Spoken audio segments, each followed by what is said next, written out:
नमस्कार।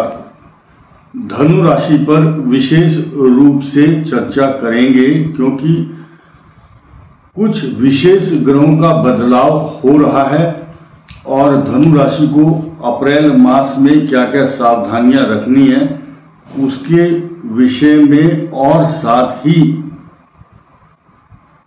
कुछ ग्रहों का जो बदलाव होगा वो आपके लिए निगेटिव या पॉजिटिव होगा। आप उसको बड़े ध्यान से सुनेंगे क्योंकि कुछ खास परिवर्तन आपके भाग्य स्थान को लेकर होने वाले हैं और ये इतने इंपॉर्टेंट है कि इसको सुनना आपके लिए बहुत ही आवश्यक नहीं है बल्कि परम आवश्यक है। देखिए, अब शुरू करते हैं। सबसे पहले कालयुक्त नाम के संवत्सर का शुभारंभ 9 अप्रैल को होगा। उस नव संवत्सर वासंतिक नवरात्र की समस्त धनु राशि वाले बहन भाइयों और जो स्टूडेंट्स हैं बच्चे, उनको बहुत बहुत शुभकामनाएं और उन बच्चों को बहुत बहुत आशीर्वाद मेरी तरफ से। वो जीवन भर उन्नति करें, तरक्की करें, दीर्घायु हों, स्वस्थ हों और ये वर्ष उनके लिए उपलब्धियों से भरा हुआ हो, ये ईश्वर से कामना करते हुए मैं अपनी बात को शुरू करता हूं। आपकी कुंडली में यानी कि धनु राशि जिनका मूला नक्षत्र, पूर्वाषाढ़ा और उत्तराषाढ़ा नक्षत्र का एक चरण है, उनके लिए ये बात हो रही है। अब ये सवाल ही नहीं है, लोग पूछेंगे चंद्र राशि से देखें या सूर्य से या लगन से, उसकी बात हो रही है जिसका जन्म मूला नक्षत्र, पूर्वाषाढ़ा या उत्तराषाढ़ा में हुआ है, उसकी बात हम कर रहे हैं। बाकी लोगों को इस वीडियो को देखने की कोई आवश्यकता नहीं है। आइए शुरू करते हैं। नंबर 1, 8 तारीख को आपकी राशि से चतुर्थ भाव में 4 ग्रह, चतुर्ग्रही योग बनेगा जो आपके मन को अशांत करेगा। कारण क्या है कि आपकी कुंडली में 6ठे भाव, शत्रु भाव का स्वामी भी राहु के साथ होगा, 8म भाव का स्वामी चंद्रमा उसके साथ होगा और साथ ही साथ आप देखिए एक ग्रह आपके लिए बहुत अनुकूल होगा क्योंकि वो आपके भाग्य स्थान का स्वामी सूर्य होगा। राहु के साथ युति कर रहा है, सामान्य बात नहीं है क्योंकि आपके भाग्य को भी ग्रहण लग गया है। चंद्रमा चतुर्थ भाव में, ये बात अलग है कि चंद्रमा बृहस्पति की राशि में ही गोचर कर रहा है, दिस इज प्लस पॉइंट। और चतुर्थ चंद्रमा जब आता है तो मन को अशांत करता है, सुख में बाधा डालता है, नींद में कमी करता है और अननेसेसरी हरेसमेंट कराता है क्योंकि चतुर्थ भाव सुख का है। सुख, माता मित्र, मकान सवारी, सुख और साधन, घरेलू समस्याओं का भी है। एक चर्चा थोड़ी सी बाद में करेंगे, धनु राशि के चतुर्थ भाव में मंगल कब आएगा, कुछ समय के बाद उस पर भी मैं आ रहा हूं, उस पर चर्चा भी करूंगा। लेकिन आप पहले ये समझिए कि आने वाली 13 अप्रैल को आपके भाग्य स्थान का स्वामी उच्च राशि में होगा। जब ऐसी स्थिति बनती है तो मनुष्य पीछे मुड़कर नहीं देखता, सफलताओं के द्वार खुल जाते हैं और बंधन मुक्त हो जाता है मनुष्य। जैसे कि श्री कृष्ण जी जब जेल में जन्म लिया तो उस समय ताले खुल गए, जेल के ताले खुल गए। ठीक इसी प्रकार स्थिति होती है क्योंकि भाग्य स्थान का स्वामी उच्चस्थ भी होगा, बृहस्पति के साथ भी होगा क्योंकि आपकी राशि का स्वामी स्वयं बृहस्पति है और भाग्येश के साथ होगा। तो ये सोने में सुहागा या खीर में केसर डालने के समान है, इसमें कोई संदेह नहीं है। अब शास्त्र कहता है कि जब ऐसी स्थिति हो तो छोटे मोटे जो ग्रह हैं दाएं बाएं चूं चा पूं पा करने वाले, वो कष्ट नहीं देते हैं क्योंकि धनु राशि एक राजाओं के समान राशि है और इसका स्वामी गुरु है क्योंकि देवताओं के गुरु है वो, देवगुरु बृहस्पति। नाम ही है उनका देवगुरु बृहस्पति।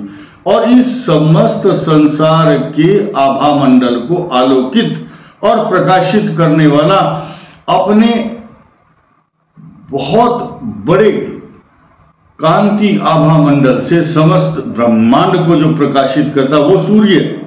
इन दोनों का मिश्रण, मिलन, युति 17 दिन के लिए है।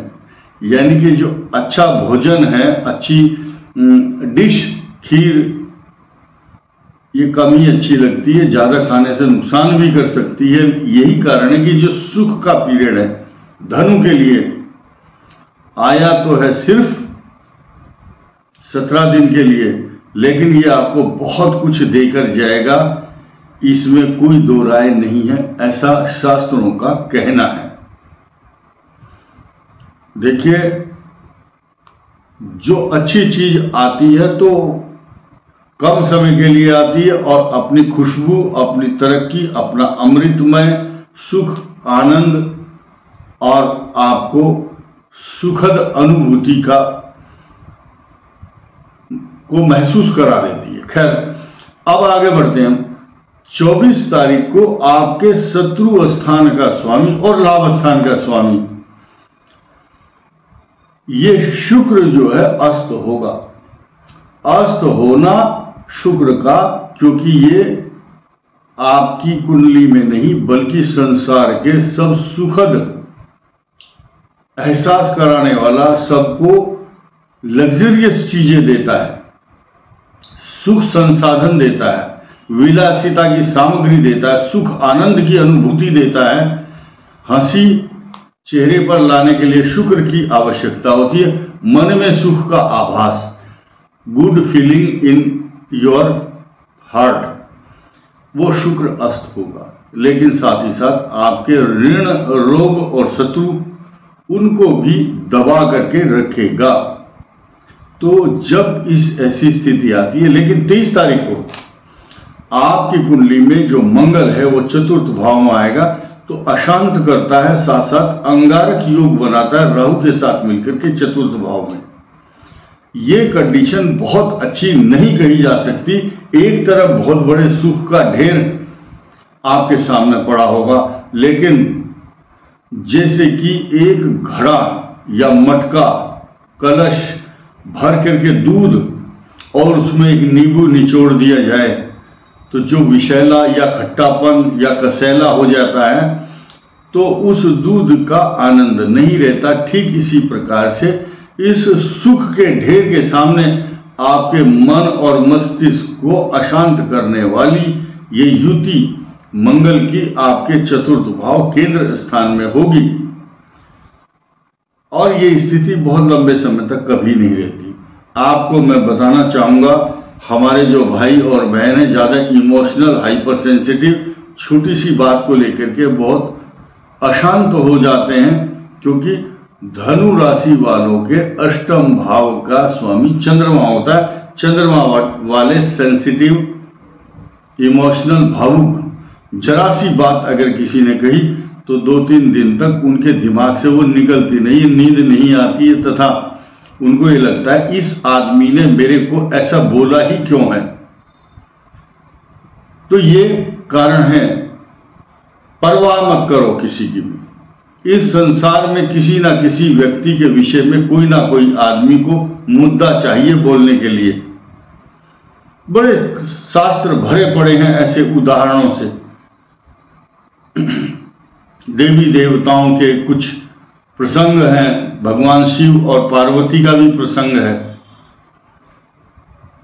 भगवान शिव कहते हैं इस संसार में कोई ना कोई व्यक्ति किसी ना किसी के विषय में कोई ना कोई बात नकारात्मक कह देता है, तो उसको इधर से सुनो, इधर निकाल दो। अपने लक्ष्य को इस प्रकार रखो जैसे कि अर्जुन की निगाह चिड़िया की आंख पर थी, वो लक्ष्य होना चाहिए। दाएं बाएं देखना आपका दायित्व नहीं है। ऐसी स्थिति में जब बृहस्पति अच्छा हो और आपको अच्छे लक्ष्य और आपकी आकांक्षाओं की पूर्ति का समय आ गया हो, तो this is very very positive time for धनु राशि। अब हम एक छोटी सी बात आपको बता करके अपना वीडियो समाप्त करते हैं। धनु राशि वाले जो मूल नक्षत्र में हुए हैं उनकी कुंडली में लगभग 25-26 साल के बाद सूर्य की दशा आती है। वो इनके लिए वरदान बन जाती है क्योंकि भाग्य स्थान का स्वामी है। उसके बाद चंद्र, मंगल और राहु, ये दशाएं अत्यंत शुभ फलीभूत होती हैं। और पूर्वाषाढ़ा नक्षत्र वाले, इनकी शुक्र की महादशा होती है जो 26 साल की उम्र तक सूर्य की दशा समाप्त हो जाती है। फिर 26 से 36 तक चंद्रमा, और चंद्रमा की दशा शुभ, अत्यंत शुभ, और मंगल की दशा में भूमि, भवन, वाहन, सवारी, प्रॉपर्टी, पैसा, जायदाद तरक्की करते हैं।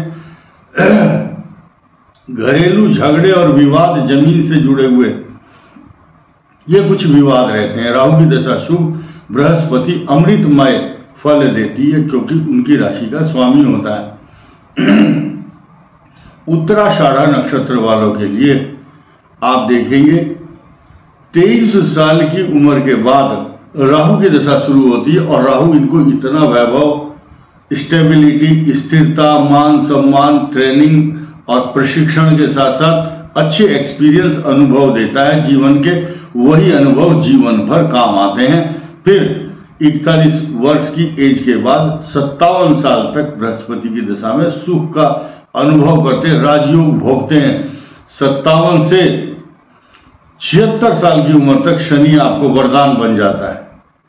तो हड्डियों के रोग जरूर देता है, लेकिन उसके बाद बुध की दशा भी शुभ फल देती है 17 साल तक।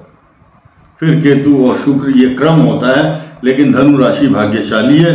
एक बार फिर इस नए संवत्सर की सभी बहन भाइयों को और बच्चों को बहुत बहुत शुभकामनाएं। धन्यवाद। इस वीडियो में इतना ही। नमस्कार।